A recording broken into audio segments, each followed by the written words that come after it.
وبرکاتہ۔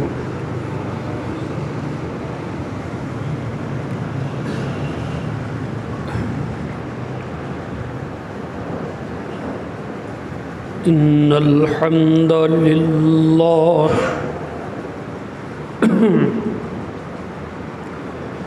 نحمده ونستعینه ونستغفره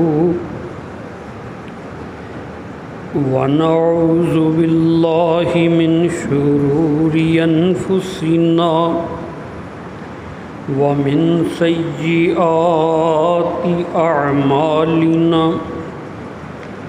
من يهده الله فلا مضل له ومن يضلل فلا هادي له واشهد ان لا اله الا الله وحده لا شريك له واشهد ان محمدا عبده ورسوله اللهم صل على محمد وعلى آل محمد كما صليت على إبراهيم وعلى آل إبراهيم إنك حميد مجيد اللهم بارك على محمد وعلى آل محمد كما باركت على إبراهيم وعلى آل إبراهيم إنك حميد مجيد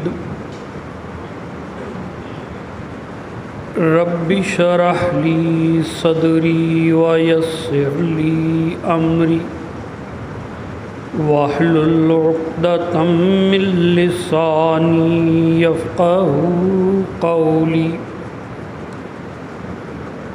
رب زدني علما أما بعد فإن خير الحديث كتاب الله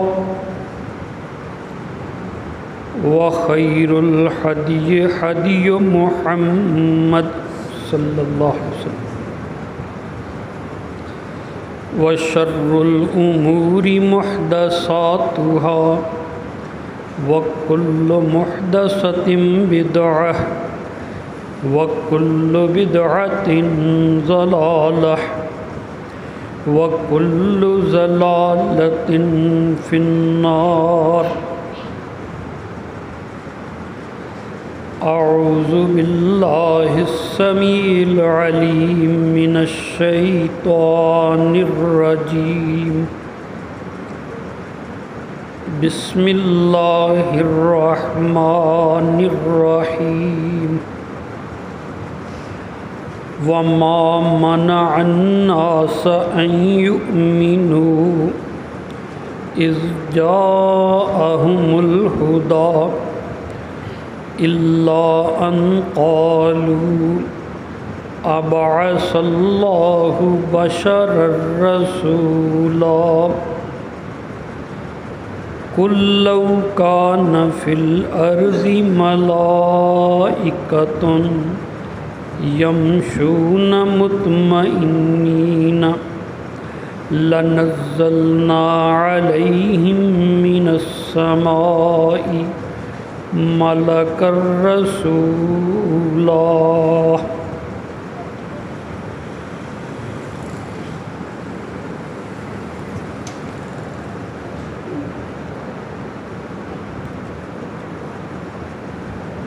تسبیح و تمجید اللہ احکم الحاکمین کے لیے بے شمار درود و سلام سید ولد بنی آدم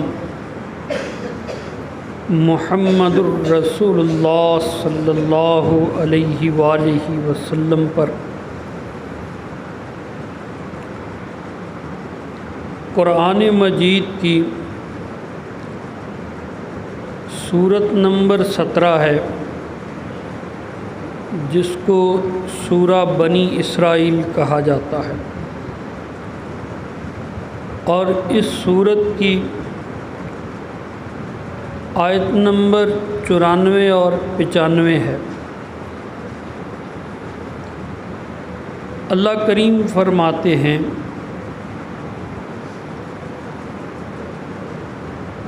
ایک الجھن اور ایک غلط فہمی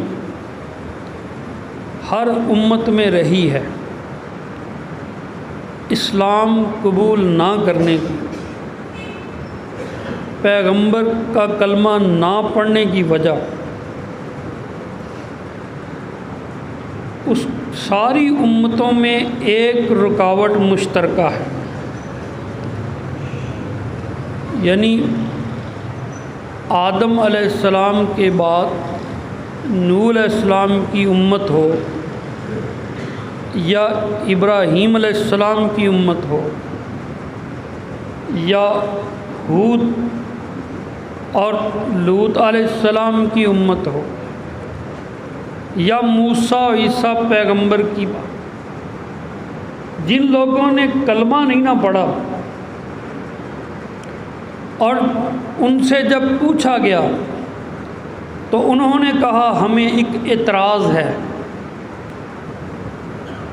تو منکرین جو ہیں ان تمام میں ایک سوال، ایک اعتراض مشترکہ ہے، یہ قرآن مجید بیان کرتا ہے۔ اور وہ اعتراض یہ تھا کہ یہ بندہ جو نبوت کا دعویٰ کر رہا ہے، جو کہتا ہے کہ میرا کلمہ پڑھو، میری بیعت کرو، میرے پیچھے چلو، اور دعویٰ کرتا ہے کہ میرے اوپر اللہ کی طرف سے وحی آتی ہے، میں رسول ہوں۔ اعتراض یہ ہے کہ اس کی بھی دو آنکھیں، ہماری بھی دو آنکھیں، اس کے بھی دو کان، ہمارے بھی دو کان، اس کے بھی ناک، ہمارا بھی ناک، اس کا بھی پیٹ، ہمارا بھی پیٹ، یہ بھی روٹی روزی کے لیے مشقت کرتا ہے اور ہم بھی مشقت کرتے ہیں، آخر اس میں کون سی چیز زیادہ ہے؟ اس پہ وحی آئے، اس پہ جبریل آئے، ہم پہ نہ آئے۔ اللہ تعالیٰ نے اگر نبوت دینی تھی تو پھر اللہ تعالیٰ کو انسانوں میں سے نہیں کسی نوری مخلوق کا انتخاب کرنا چاہیے تھا، وہ بشر نہ ہوتا، وہ انسان نہ ہوتا، یہ تو ہمارے جیسا ہے، یہ بھی پیدا ہوا، اس کی ماں تھی، اس کا باپ تھا، ہمارے جیسا۔ تو یہ اعتراض سب نے کیا، ہر امت نے کیا۔ یہ دیکھیے سورہ بنی اسرائیل اور اس کی آیت نمبر 93 کو پڑھیے، وَمَا مَنَعَ النَّاسَ أَن يُؤْمِنُوا، لوگوں کو ایمان لانے سے روکا جس چیز نے، ایمان لانے سے کس چیز نے روکا ان کو؟ اذ جاءہم الہدی، جب ہدایت ان کے پاس آ گئی، نبی آیتیں پڑھنے لگ گیا، نبی توحید کی دعوت دینے لگ گیا، نبی برائیوں سے منع کرنے لگ گیا، نبی اللہ کے رستے کی طرف بلانے لگ گیا۔ لوگ کہنے لگے ہم ایمان نہیں لائیں گے، تو بولتا جا ہم نہیں مانیں گے، تو بلاتا جا تیرے پیچھے نہیں آئیں گے۔ منع الناس، لوگوں کو ایک خیال نے روک دیا، وہ کیا تھا؟ الا ان قالوا ابعث اللہ بشرا رسولا، اللہ نے ایک بشر کو رسول کیوں بنا دیا؟ بشر رسول بن گیا ہے، اس کا کلمہ کیسے پڑھیں؟ ہم سمجھتے ہیں یہ ہمارا کوئی نیا جھگڑا ہے، کوئی 100 سال پرانا مسئلہ ہے، یا انڈیا میں یہ کوئی مناظرے میں مسئلہ شروع ہو گیا تھا نور بشر کا۔ نہیں نہیں، یہ نیا مسئلہ نہیں ہے، بڑا پرانا مسئلہ ہے، اور امت محمدی سے بہت پہلے کا ہے۔ جس طرح توحید کی بات ہر نبی کی دعوت میں مشترکہ ہے، اس طرح نبیوں کا انکار کرنے کی وجہ بھی ہر امت میں مشترکہ ہے۔ ہر ایک یہی کہتا رہا ابعث اللہ بشر رسولا، اللہ نے بشر کو رسول کیوں بنا کے بھیج دیا؟ اللہ اکبر۔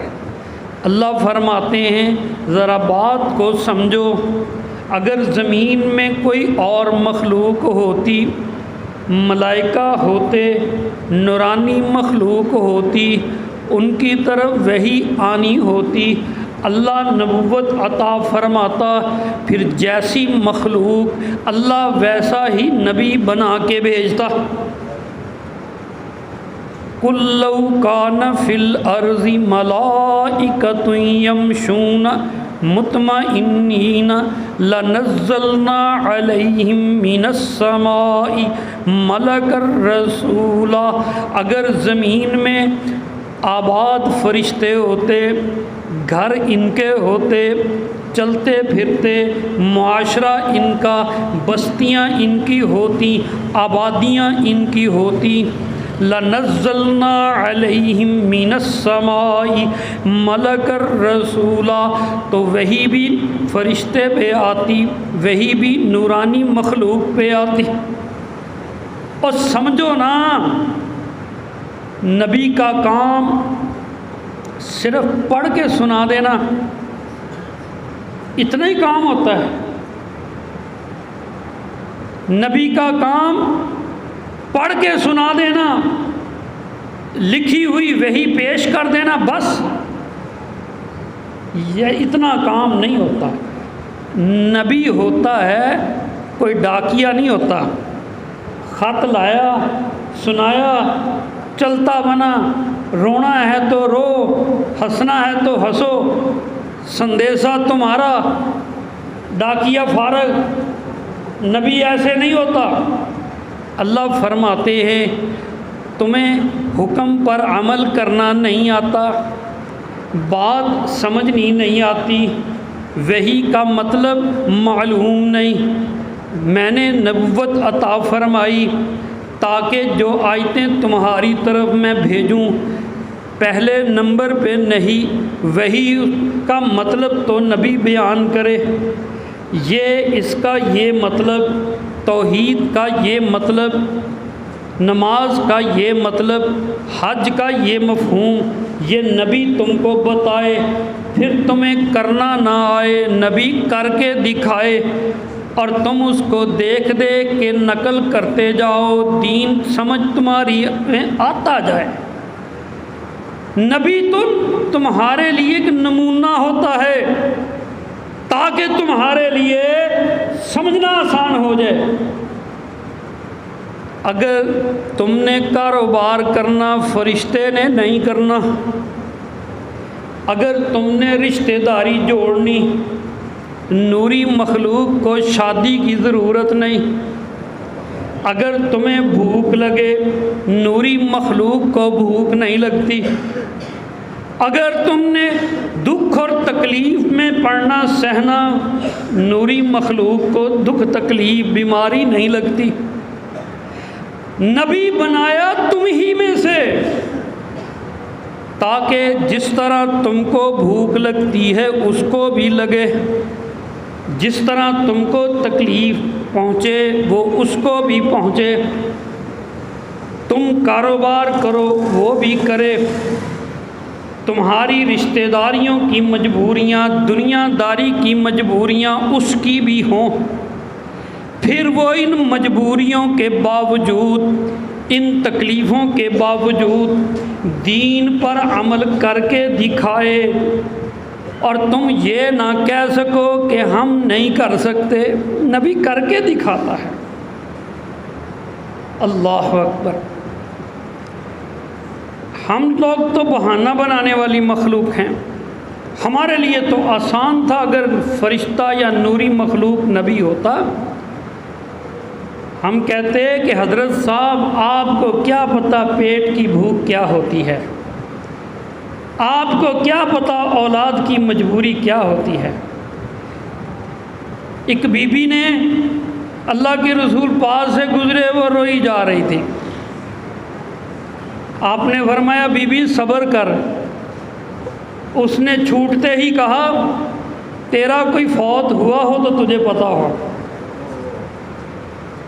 تیرا کوئی مرا ہو تو تجھے پتہ ہو۔ صحابہ نے کہا بی بی اور شرم کر، اللہ کے نبی ہیں۔ پیچھے پیچھے آ گئی، کہنے لگی اللہ کے رسول معاف کر دیجئے، میں آپ کو جانتی نہیں تھی۔ اللہ کے نبی نے فرمایا بی بی انما الصبر عند الصدمۃ الاولی، صدمہ پہنچتے ہی اپنے آپ کو سنبھال لینا صبر اس کو کہتے ہیں۔ ہم تو فٹ کہہ دیتے، لیکن اب کوئی بہانہ نہیں۔ اب نبی نے بھی جنازے اٹھائے، نبی کی گود میں بھی اولاد اللہ کے حضور سپرد ہوئی، روح نکلی قاسم کی، عبداللہ کی، ابراہیم کی۔ اب نبی نے بھی بھوک پیاس کاٹی، اب نبی نے بھی زخمی ہو کے تکلیفیں اٹھا کے، پریشانیاں اٹھا کے دین کو پھیلایا۔ اب نبی نے بھی کاروبار کیا، نبی نے بھی قرضے لیے، قرضے ادا بھی کیے، دنیا کی ساری مصیبتوں سے اللہ نے خوشیاں بھی دکھائیں۔ اور تمہارے لیے حکم یہ ہے لَقَدْ كَانَ لَكُمْ فِي رَسُولِ اللَّهِ أُسْوَةٌ حَسَنَةٌ لِمَنْ كَانَ يَرْجُو اللَّهَ وَالْيَوْمَ الْآخِرَ وَذَكَرَ اللَّهَ كَثِيرًا۔ اب اپنی مرضی نہیں، جیسا نبی کرتا گیا ویسا تم کرتے چلے جاؤ، اب اس کی طرح زندگی گزارو۔ سورہ احزاب میں یہ آیت کریمہ ہے۔ نبی کریم محمد الرسول اللہ صلی اللہ علیہ وآلہ وسلم غزوہ احزاب کے لیے چلے۔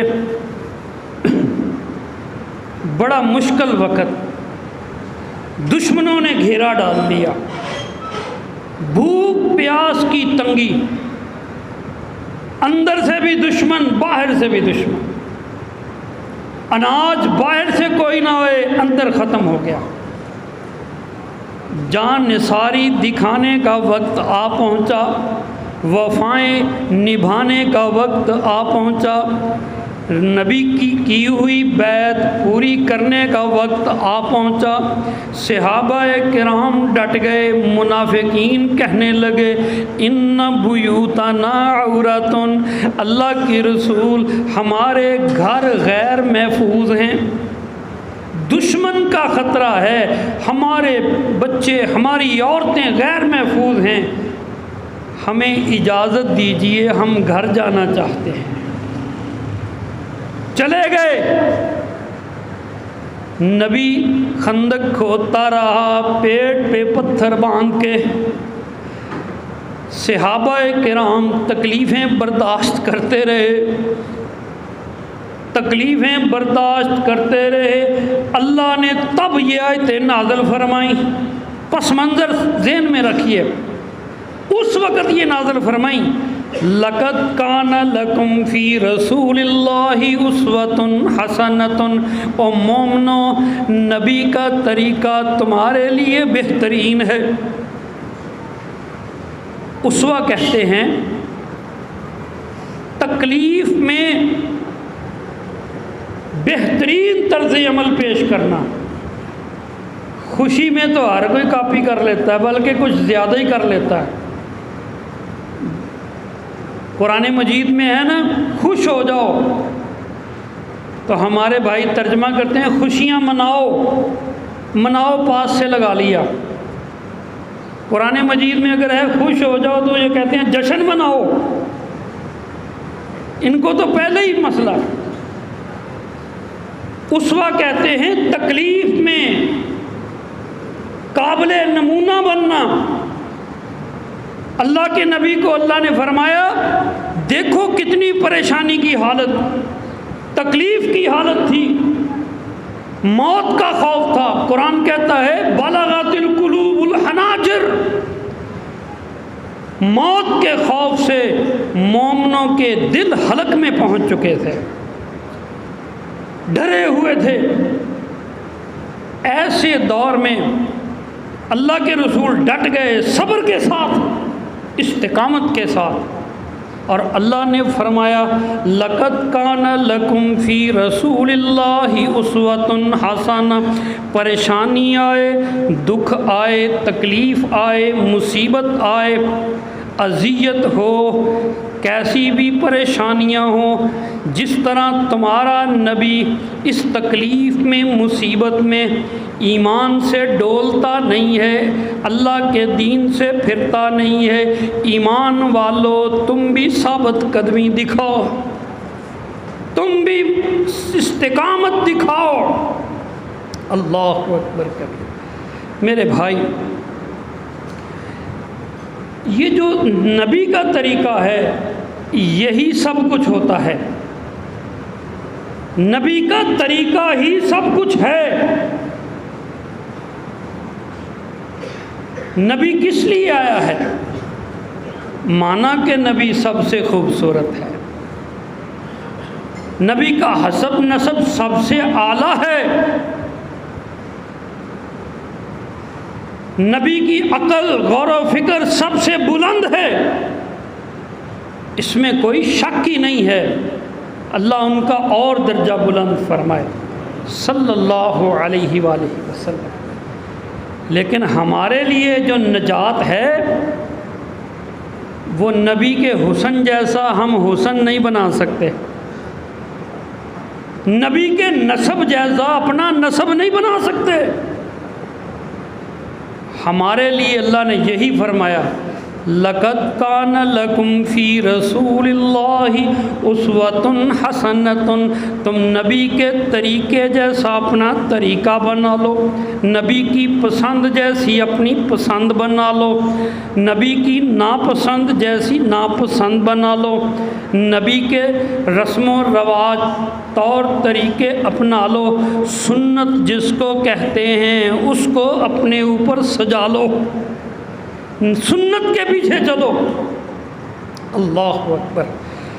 جو مرضی کرتا ہے، دل کو تو بہت کچھ اچھا لگتا ہے، دل تو چاہتا ہے، برے کا بھی چاہتا ہے، اچھے کا بھی چاہتا ہے۔ برا آدمی وہ بھی چاہتا ہے بڑیاں عیاشیاں کرے، اور جو اچھا نیک بندہ ہے دل اس کا بھی چاہتا ہے میں جنت کماؤں، نیکی کو اور اس طرح کروں، یہ کام بھی کروں، وہ کام بھی کروں، مگر نہیں، حد باندھ دی اللہ نے، اللہ کے رسول نے پابندی لگا دی، لکیریں کھینچ دی، ان سے باہر نہیں جا سکتے، اپنی مرضی نہیں کر سکتے۔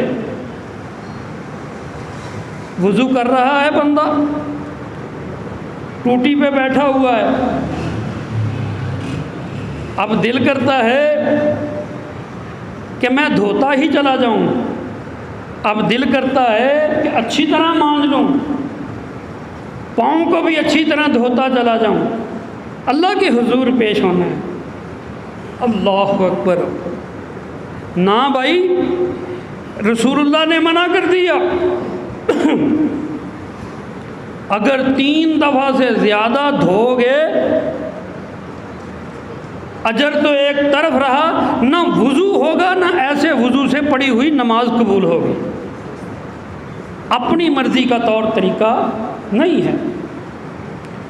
صحیح بخاری کی حدیث، صحیح مسلم میں بھی ہے،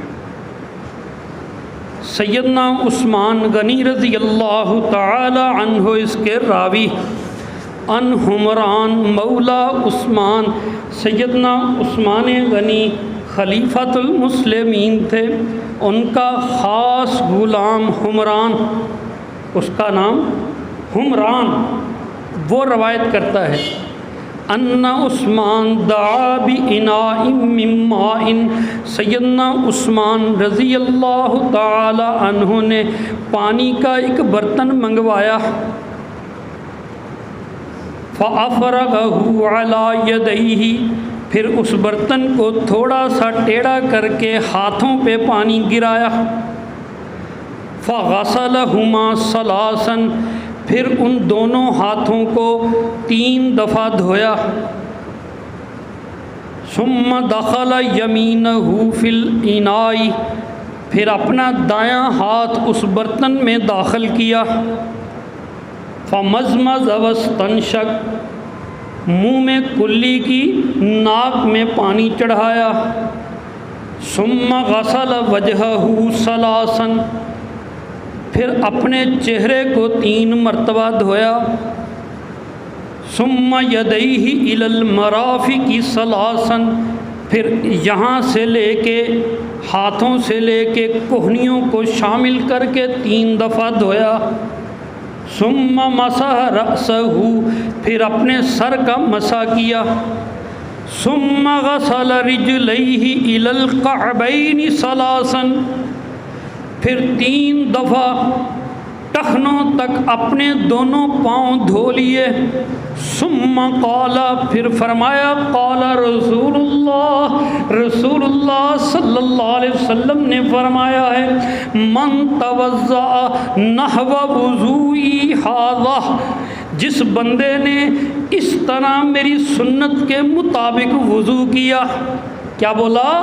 وضوئی ھذا، میری سنت کے مطابق وضو کیا، اور سمجھو وہ جو ٹوٹی کھول کے بیٹھے رہتے ہو نا، وہ سمجھو وہم کے مریدو، من توضأ نحو وضوئی ھذا، جس نے میری اس سنت کے مطابق وضو کیا، ثم صلی رکعتین لا یحدث فیہما نفسہ، پھر اس نے 2 رکعت نماز پڑھی اور اس میں ادھر ادھر کے خیالات اس کے دل میں نہیں آئے، غفر لہ ما تقدم من ذنبہ، ایسی 2 رکعتیں ایسے وضو کی برکت سے اللہ اس کے پچھلے سارے گناہ معاف فرما دیتا ہے۔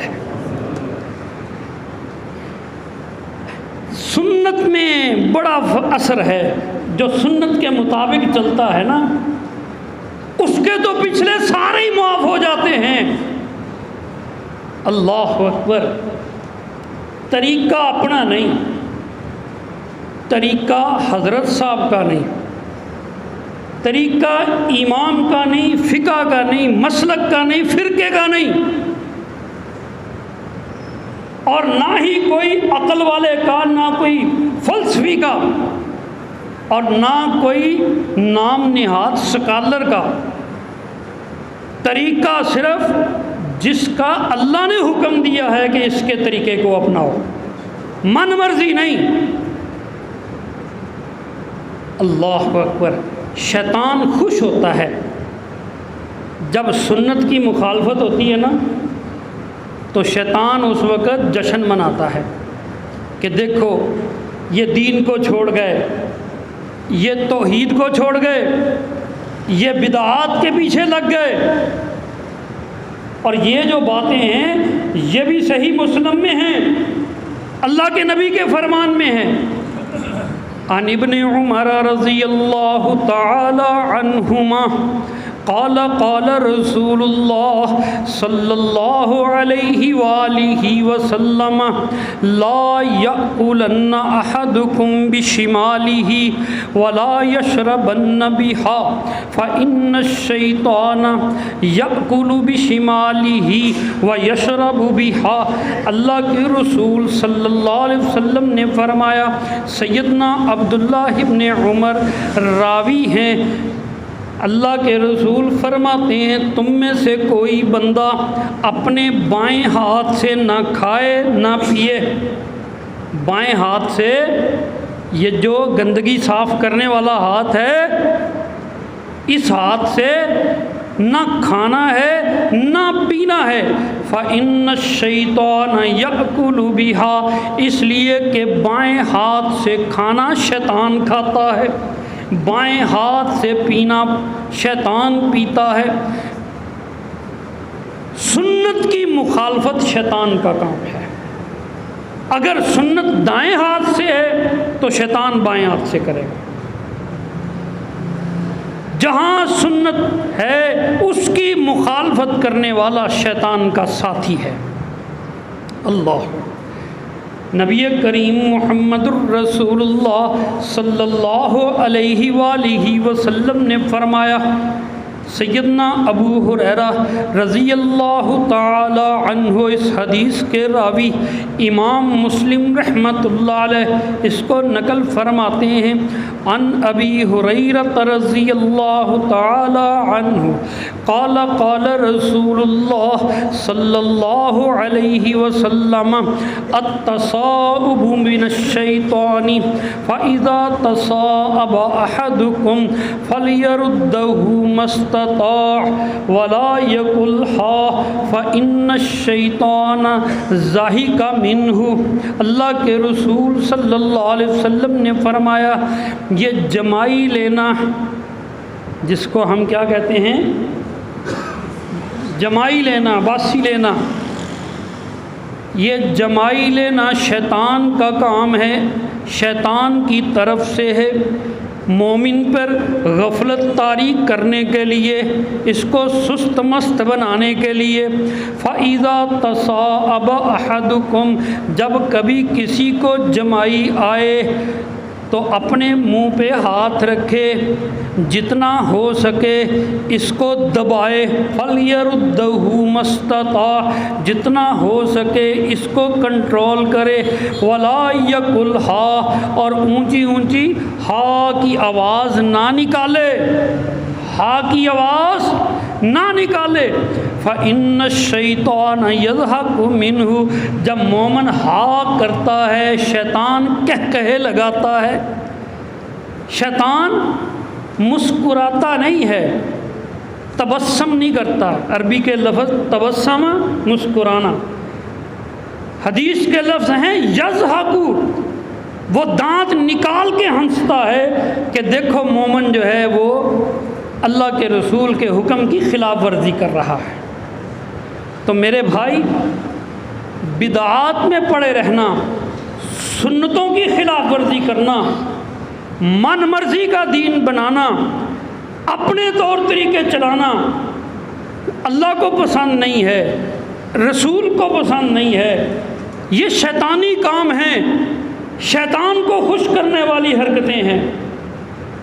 اللہ احکام الحاکمین نے محمد الرسول اللہ صلی اللہ علیہ وآلہ وسلم کو ہماری طرف مبعوث بنایا، ہمارے ماں باپ، آل اولاد، ہماری جان لاکھوں مرتبہ بھی ملے ان کی عزت پہ قربان، ہم ان کے امتی، وہ ہمارا سب کچھ۔ رسول کریم کی سنت کی مخالفت نہیں، سنت کو اپنانا، صرف طور طریقے خود سے بنا کے شیطان کو خوش نہیں کرنا، نبی کی ولادت کی آڑ میں شیطانی کام نہیں کرنے، میلاد مصطفیٰ کے نام کے اوپر بدعات کو فروغ نہیں دینا۔ اللہ فرماتے ہیں جو بندہ نبی کا رستہ چھوڑے، جو نبی کی سنت کے ہوتے ہوئے اپنا دین بنا لے، اپنی بدعات بنا لے، اپنے طور طریقے جاری کرے، اللہ فرماتے ہیں پھر اس کا ہمارے سے تعلق ختم ہو جاتا ہے، پھر وہ جہنم میں سخت عذاب کے قابل ہو جاتا ہے۔ سورہ نساء اس کی آیت نمبر 115 کو پڑھی ہے۔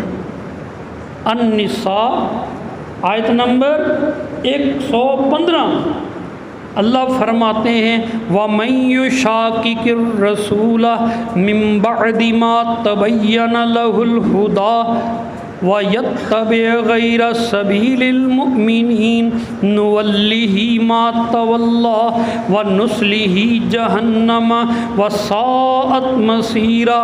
وَمَن يُشَاقِقِ الرَّسُولَ، جو رسول کی سنت کی مخالفت کرے، زبان کو تو مزہ آتا ہے، آنکھوں کو تو حسن مزہ دیتا ہے، لذت ہوتی ہے، یہ لذت ہی تو شیطان کا ہتھیار ہے۔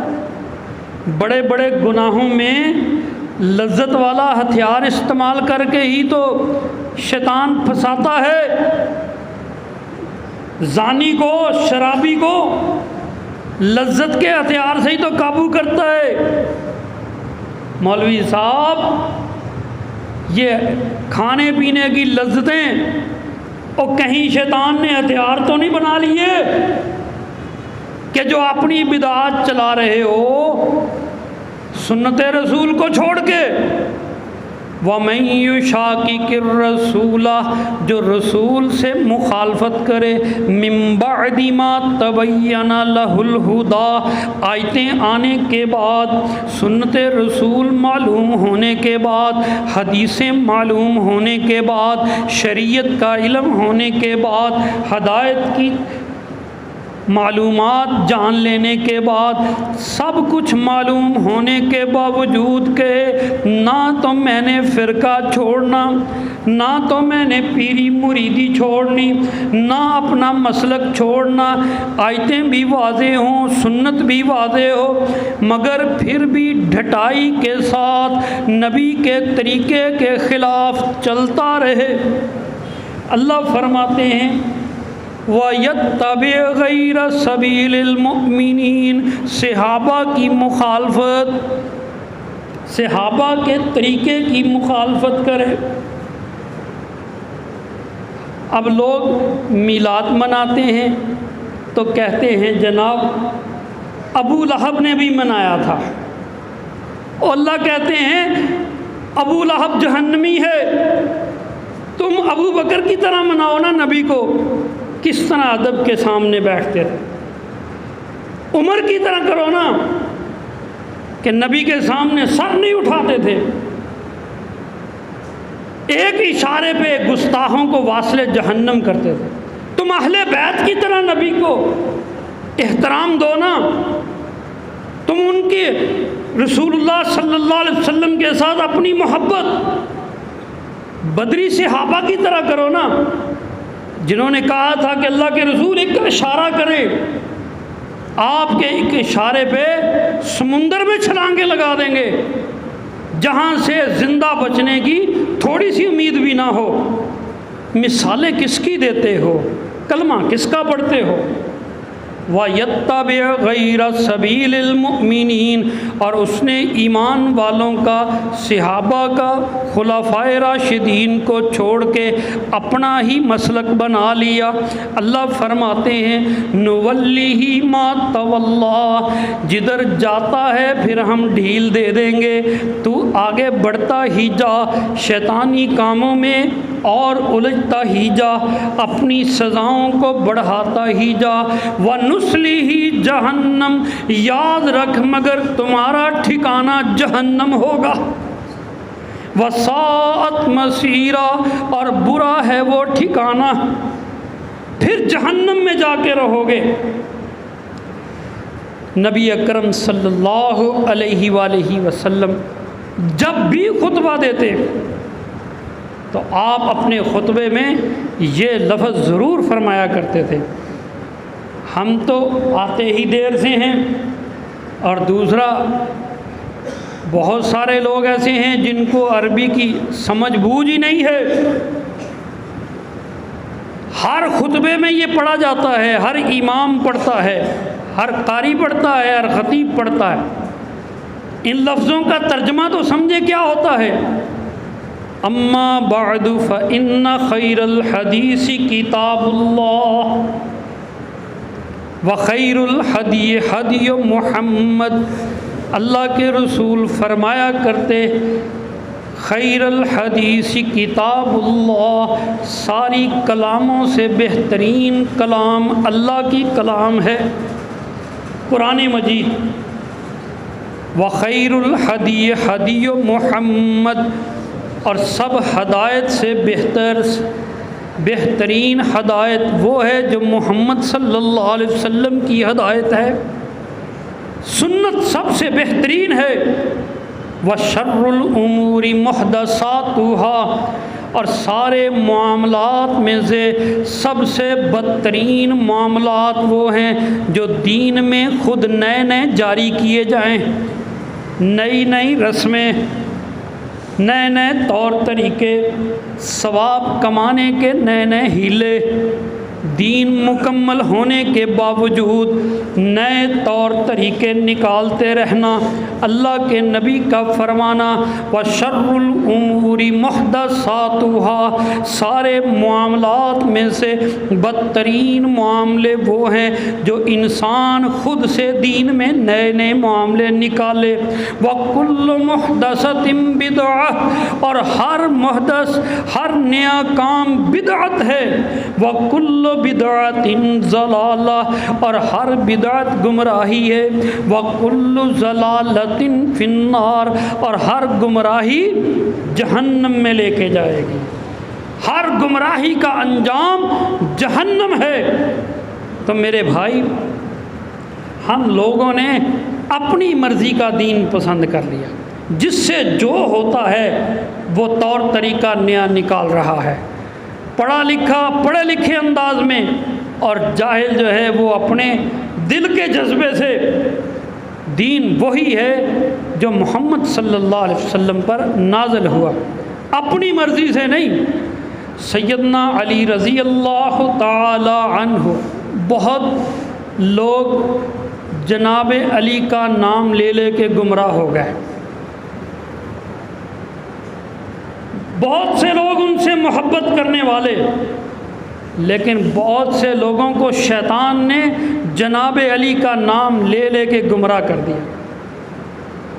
کسی نے کہا مولا علی مشکل کشا، اللہ کا خطاب ان کو دے دیا، اور کسی بندے نے کہا میں تو علی کا ملنگ ہوں۔ کہاں وہ پاک ہستی جہاد کرنے والا، نبی کا مجاہد، میدان جنگ میں تلوار چلانے والا، اور کہاں یہ گھنگرو باندھ کے ناچنے والا ڈھول کے اوپر کہتا ہے میں علی کا ملنگ ہوں۔ تیرا ان سے کیا تعلق؟ سنن ابی داود کی حدیث، صحیح حدیث، سیدنا علی رضی اللہ تعالی عنہ فرماتے ہیں ساری امت کو اللہ نے ان کو عقل بہت عطا فرمائی، لوگ ان کے فیصلوں کو پڑھتے ہیں۔ نہج البلاغہ سیدنا علی کی بات حوالہ دے کے کرتے ہیں کہ بڑی دانائی کی بات ہے، لیکن جناب علی فرماتے ہیں عن علی رضی اللہ تعالی عنہ قال لو کان الدین بالرأی لکان اسفل الخف۔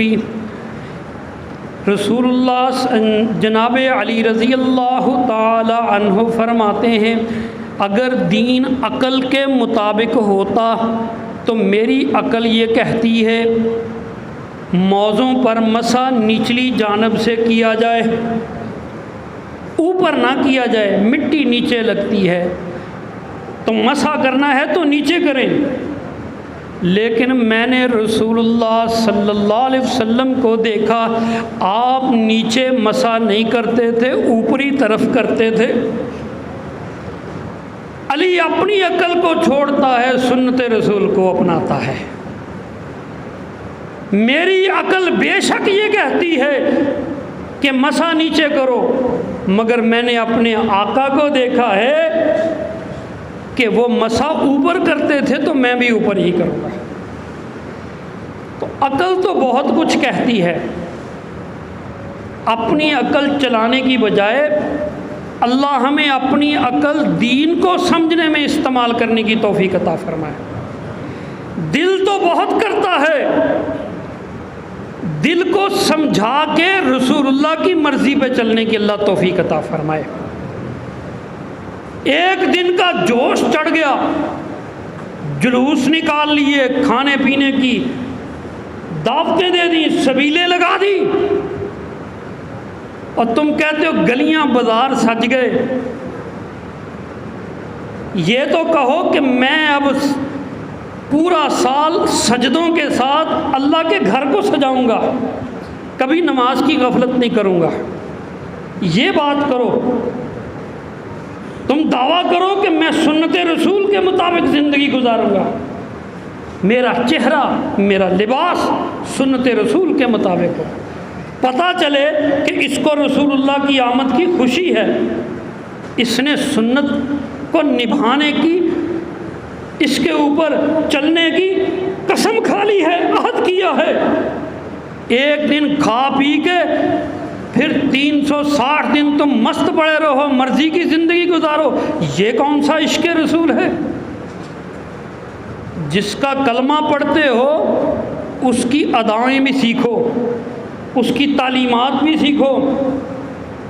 اشہد ان محمد رسول اللہ صلی اللہ علیہ وسلم کہتے ہو تو پھر دیکھو نا کہ اللہ کے رسول کی تعلیم نماز کے لیے کیا ہے، حج کے لیے کیا ہے، کاروبار کے لیے کیا ہے، گھر بار کے لیے کیا ہے، وہ دین بھی سیکھو، اس طرف آتے نہیں ہو۔ اللہ ہمیں سمجھ عطا فرمائے، بدعات سے محفوظ رکھے اور سنت رسول پر چلنے کی توفیق عطا فرمائے۔ آخر دعوانا ان الحمد للہ رب العالمین۔